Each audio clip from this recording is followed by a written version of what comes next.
Kamusta sa lahat ng subscribers ng channel? Bago natin simulan ang pelikula, huwag kalimutang mag-subscribe sa channel. Nagsisimula ang pelikula sa pangunahing karakter na si Ray, isang talentadong arkitekto, na nakaupo sa korte habang pina-finol ang kanyang diborsyo. Ang dahilan ng diborsyo ay natuklasan ni Ray na may ibang lalaki ang kanyang asawa.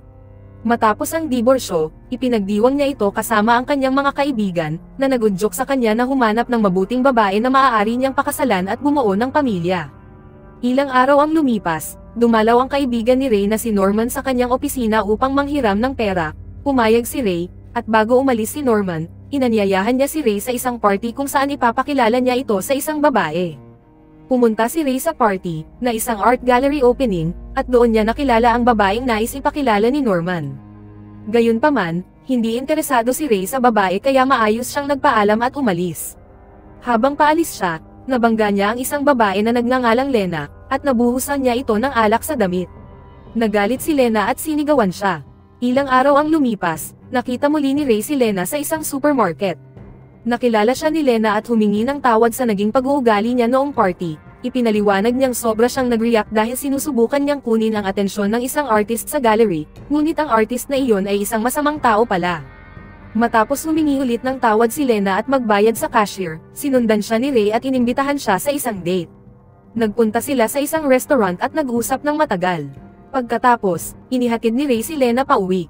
Makalipas ang ilang araw, bumisita si Ray sa bahay ni Lena, at doon inamin ni Lena na mahal niya si Ray. Nagsimula ang kanilang romantikong relasyon. Ibinahagi ni Lena kay Ray ang kanyang malungkot na kabataan, kung paano siya palaging sinasaktan ng kanyang ina at kung paano sinamantala ng mga lalaki ang kanyang kagandahan.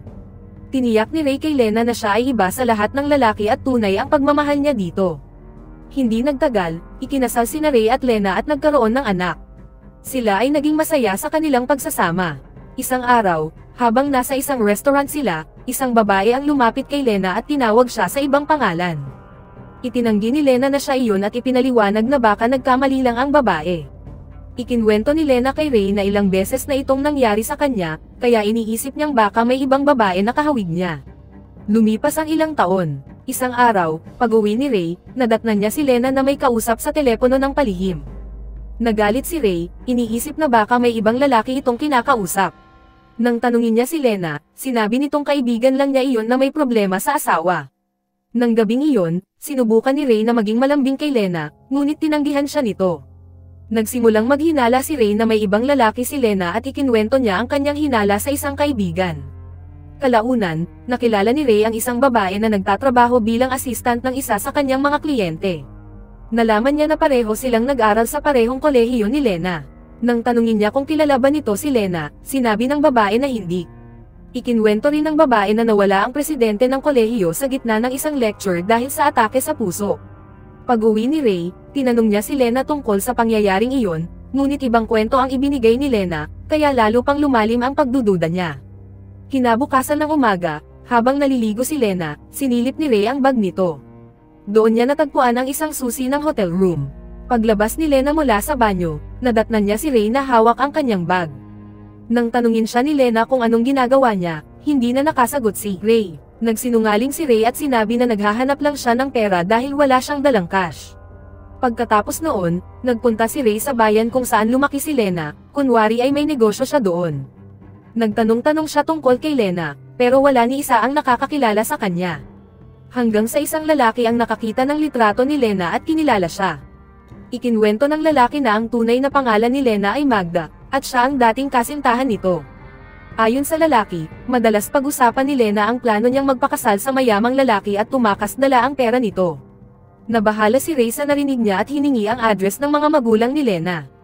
Nang puntahan niya ang mga ito, natuklasan niyang regular na nakikipag-ugnayan si Lena sa kanyang mga magulang, at mababait at mapagmahal ang mga ito, kabaligtaran ng mga sinabi ni Lena tungkol sa kanyang malupit na kabataan.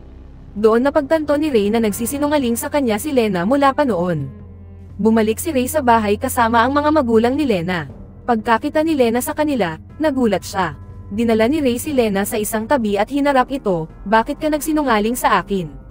Sumagot si Lena, "Kung nanatili ako sa baryo kung saan ako lumaki, baka buong buhay ko'y ikulong ako doon at pinilit akong pakasalan ang lalaking nakilala mo. Kaya umalis ako, lumipat sa syudad, at nagpalit ng pangalan." Nang gabing iyon, nagkaroon sila ng may sansinang sandali. Inamin ni Lena kay Ray, natakot akong kapag nalaman mo ang totoo, iiwan mo ako. Kaya itinago ko ang lahat. Kinabukasan, inihatid ni Ray at Lena ang mga magulang ni Lena sa airport. Pag-alis nila, hinalikan ni Lena si Ray at sinabing, ngayon, wala nang lihim sa pagitan natin. Lumipas ang mga taon. Isang araw, nakita ni Ray si Lena na muling nakikipag-usap sa telepono sa kaina-hinalang paraan. Nang tanungin niya ito, sinabi ni Lena na kaibigan lang niya ang kausap. Kinabukasan, habang nasa trabaho si Ray, tumawag siya sa bahay pero walang sumasagot. Doon niya napagtanto na wala si Lena sa bahay. Pag-uwi niya, galit siyang nagtanong, saan ka galing? Sumagot si Lena, bumisita ako sa kaibigan ko. Tigilan mo na ang pagdududa. Kung ayaw mong maniwala, tawagan mo siya. Pero nang tawagan nila ang sinasabing kaibigan, walang sumagot. Ilang araw matapos noon, nadiskubre ni Ray ang katotohanan, binabayaran pala ni Lena ang babaeng iyon para magpanggap na kaibigan niya. Nang harapin ni Ray si Lena, inamin nito, oo, tama ka. Sa totoo lang, kilala na namin ang tungkol sa'yo bago pa tayo nagkakilala. Ang pagkikita natin sa party, hindi aksidente. Pinlano ko ang lahat, gulat na gulat si Ray sa revelasyong iyon. Makalipas ang ilang araw, aksidenteng nakuha ni Ray ang credit card ni Lena. Habang sinusuri niya ang statement, napansin niyang regular na bumibisita si Lena sa isang hotel tuwing Miyerkules. Tumawag si Ray sa hotel, at sinabi ng receptionist na ilang araw nang hindi nagpapakita si Lena doon, na lalo pang nagpapatibay sa kanyang hinala. Pag-uwi ni Lena, galit na galit siyang hinarap ni Ray, sino ang kamit mo sa hotel tuwing Miyerkules? Hindi itinanggi ni Lena. Oo, sabi niya, may nakikita akong iba, isa sa mga kaibigan mo. Pero hindi ko sasabihin kung sino. Ibinunyag din ni Lena na matagal na siyang may relasyon sa lalaking iyon, kahit bago pa sila ikasal ni Ray.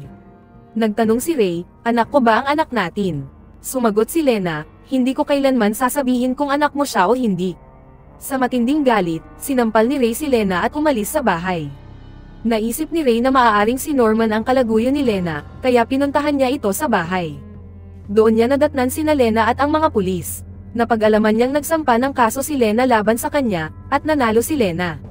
Dahil sa kanyang nakaraang reputasyon sa pananakit, lalo na sa ex-wife niya dahil sa pangangaliwa, naaresto si Ray. Sa pag-uumpisa ng paglilitis, ginamit ni Lena ang lahat ng ebidensyang makakapagpatunay sa pananakit ni Ray, at natalo si Ray sa kaso. Tuluyan siyang nakulong. Ilang araw pagkatapos ng hatol, nagsimula ng magplano ng paghihiganti si Ray. Tinawagan niya ang kaibigan niyang si Ellen at sinabing baka may relasyon si Lena sa asawa ni Ellen, at maaaring balak nilang tumakas. Ayon sa plano, tinawagan ni Ellen si Lena at sinabi sa kanya na may nadiskubre si Ray na kapintasan sa kanyang plano na pwedeng maglantad sa kanya. Dahil sa pag-usisa, pumayag si Lena na makipagkita kay Ray. Pagkikita nila, sinabi ni Ray, perpekto ang plano mo, pero ginawa mo akong baliw, pinilit mong patunayan ko na mali ka, at alam mong ang kabaliwan ay nagtutulak sa tao sa kung ano-anong bagay. Ngayon, wala nang kaso laban sa akin. Pagkasabi niya noon, tinapos ni Ray si Lena. Doon nagtatapos ang pelikula. Salamat sa panonood.